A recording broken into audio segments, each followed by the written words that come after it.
আসসালামু আলাইকুম। আমি doctor Enamul Haque Parvez, natural medicine. আমার চেম্বার আছে মারজান মেডিসিন কর্নার, চৌরাস্তার মোড়, ডাক বাংলা সড়ক, লালমোহন, ভোলা।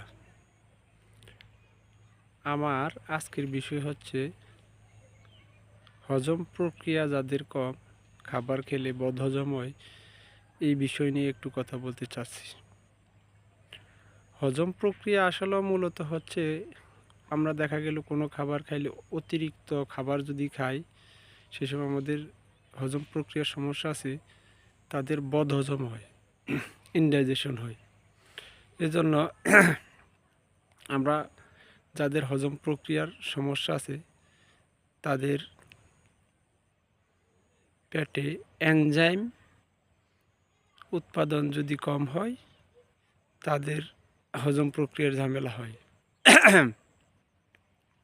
এনজাইম যাদের পেটে কম থাকে তাদের হজম প্রক্রিয়ার ঝামেলা হয়। এনজাইম উৎপাদন কম হওয়ার কারণ হচ্ছে আমাদের কোষে যদি বডিতে যেই পরিমাণ কোষ তার চেয়ে বেশি থাকে ব্যাকটেরিয়া।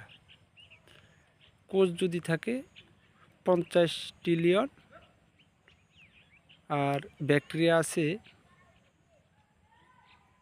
500 ট্রিলিয়ন, কিন্তু আমরা আমাদের ব্যাকটেরিয়াটা থাকে ইন্টেস্টাইনে। ব্যাকটেরিয়ার কাজ হচ্ছে হজম প্রক্রিয়াটারে ভালো করা,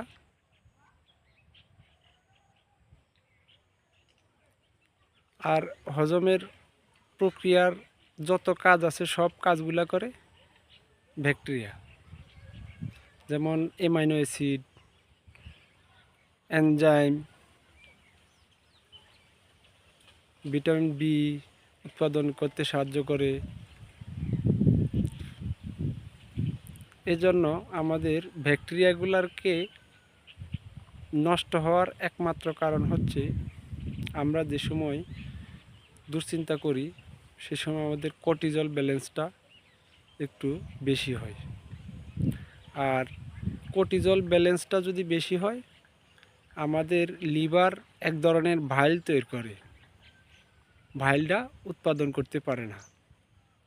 আর যদি ভাইলটা যদি উৎপাদন না করতে পারে তাহলে হজম প্রক্রিয়াটার সমস্যা হয়, এনজাইম উৎপাদন হয় না।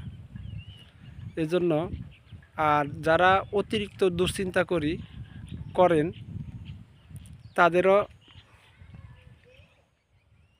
বাইল তৈরি হয় না, এবং কর্টিজল ব্যালেন্সটা বেশি হওয়ার কারণে লিভারকে কর্টিজলটা বাইল তৈরি করতে দেয় না, লিভার সঠিকভাবে কাজ করে না। এজন্য আমাদের গুড ব্যাকটেরিয়া মারা যায়। গুড ব্যাকটেরিয়া যদি মারা যায় তাহলে আমাদের হজম প্রক্রিয়ার সমস্যা হয়। আমাদের ইন্টেস্টাইনে গুড ব্যাকটেরিয়া আছে, ব্যাড ব্যাকটেরিয়া আছে। যে সময় আমরা অতিরিক্ত দুশ্চিন্তা করি সেই সময় আমাদের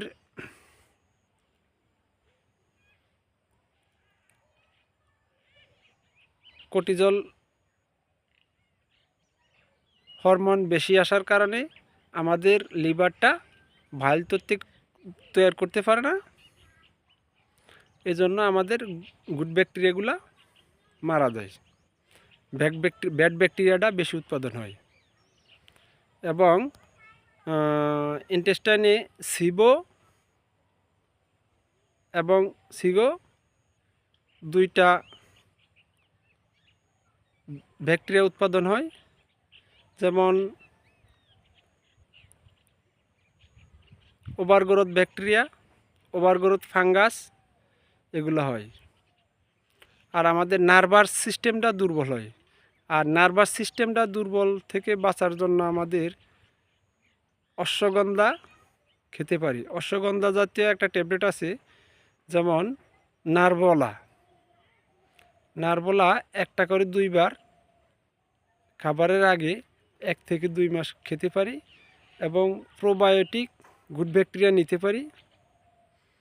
আমরা যদি এভাবে করি তাহলে আমাদের হজম প্রক্রিয়াটা একটু ভালো হয়। এবং ফাস্টিংটা আর একটা বিষয় আছে, ফাস্টিংটাও আমরা করতে পারি। ফাস্টিংটা যদি করি তাহলে আমাদের হজম প্রক্রিয়াটা ভালো হবে। এজন্য আমাদের সাথে কোলাজেন একটা ঔষধ আছে, কোলাজেনটাও আমরা সাথে নিতে পারি, তাহলে আমাদের হজম প্রক্রিয়াটা ভালো হবে। আর গুড ব্যাকটেরিয়াটা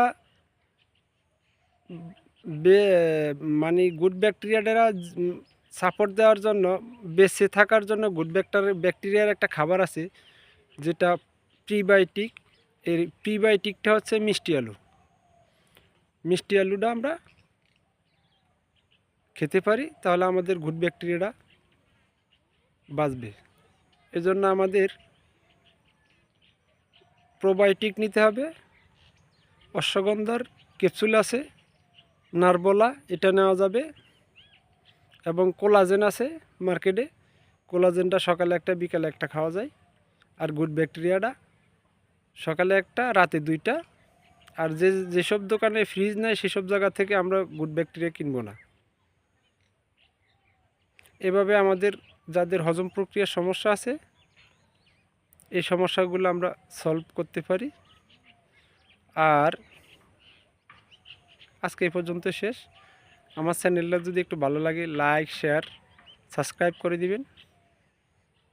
আর আপনাদের কোনো প্রশ্ন থাকলে আমার কমেন্ট বক্সে যোগাযোগ করতে পারেন। যে কোনো সমস্যা, কোনো কিছু পরামর্শের জন্য যদি কমেন্ট বক্সে কোনো নক দেন তাহলে আমি আপনাদের চেষ্টা করব আপনাদের সাথে যোগাযোগ করার জন্য। আল্লাহ হাফেজ, আসসালামু আলাইকুম।